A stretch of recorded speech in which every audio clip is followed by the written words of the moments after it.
My forehead was pressed into the beige wall-to-wall carpet. My right arm was pinned behind me, and he pushed his knee into my back. I'd been an actress for 2 decades, but no one was calling cut because this was no movie. How could this be happening?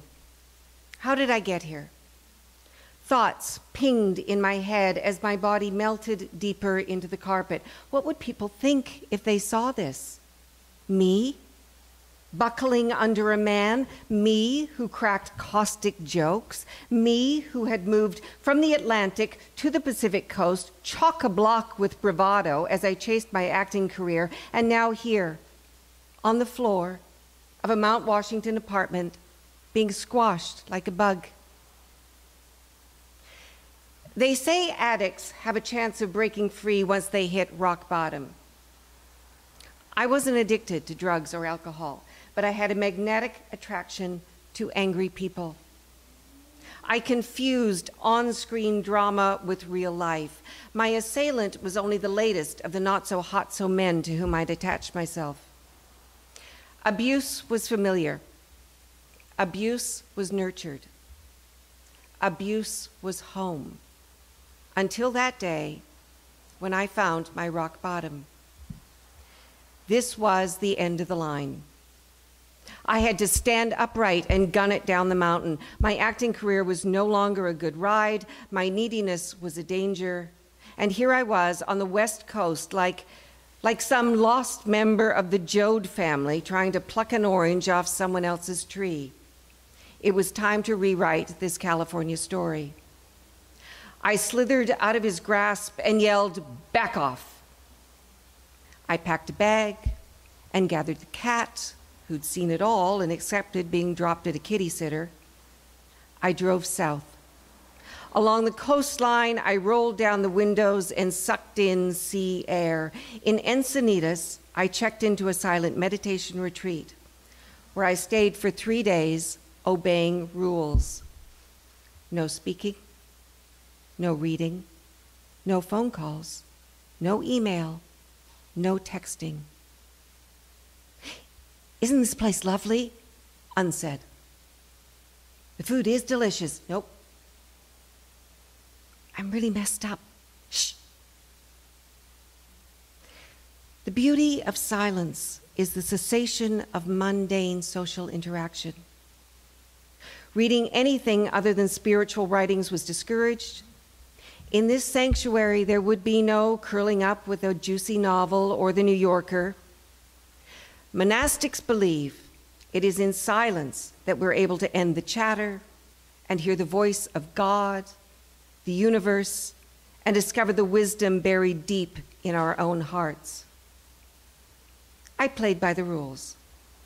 I gobbled up vegetables, studied rolling Pacific waves, and reveled in the scent of California cypress. In the quiet, I made a plan. Back to the therapist's office for a reboot, find an apartment, locate a life. Your next relationship will be with someone quieter, someone on an even keel. And he'll be the best person for you, my therapist said after a few months of rebooting.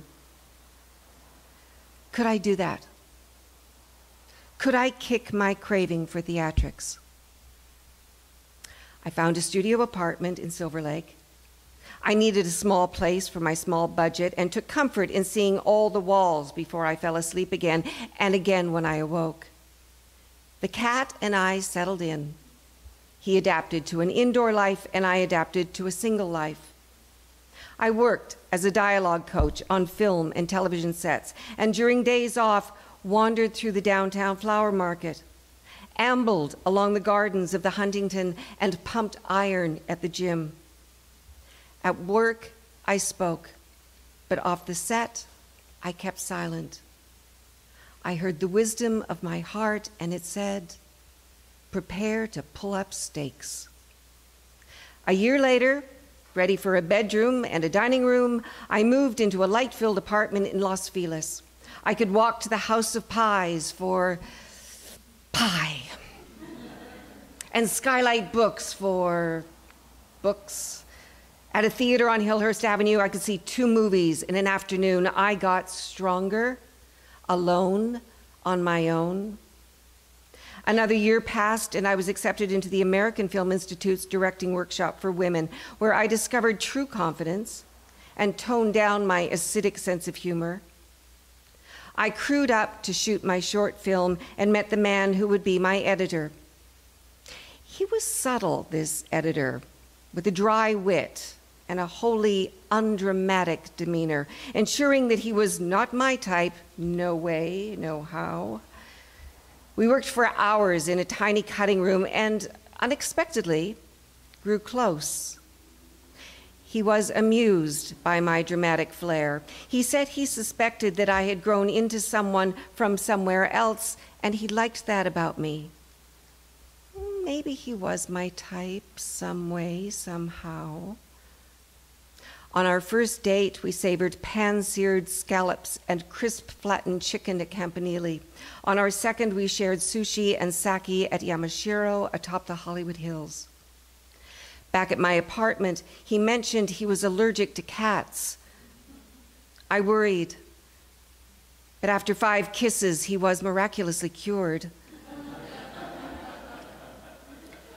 The cat curled up in his arms on a regular basis. I took my cue from the cat and followed suit. This editor was my even keel. The cat and I moved in with him and his dog in Mar Vista, closer to the Pacific, for the beginning of the end of the line. Singular, yet partnered. Vulnerable, yet secure. Raucous, yet serene.